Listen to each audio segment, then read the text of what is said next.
Қысқасы кешегі өлім туралы ойдан кейін, ол өзін барған сайын бір түрлі сезіне бастайды. Барлығы бұрынғыдай емес, ол адам сияқты ойға беріліп, сезімдерге бөлене бастаған еді.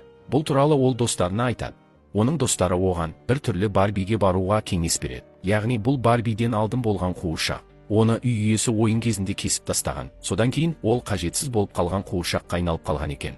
Сөйтіп Барби соған барады. Ол Барбиге бұл өзгерістердің барлығы иесіне көмек қажет болып жатқан шынайы әлемнен келетінін айтады. Барлығын түзету үшін басты кейіпкер шынайы әлемге барып, онымен ойнайтын қызды табуы керек.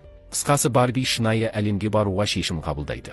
Шынайы әлемге ұзақ жол жүруі керек. Оны басқа Барби қуыршақтары ақ жол тілеп шығарып салады. Ол жолда ән айтып кете жатқанда машина ішінен Кент пайда болады. Ол да Барбимен бірге оны қорғап жүру үшін бармақшы. Сөйтіп олар бірге жолға шығады. Олар сумен жүзіп, ғарышпен ұшады. Әйтеуір ұзақ жолдан кейін шын өмірге де жетіп келеді. Олардың үстінен адамдар күліп, керек болса Барбиге де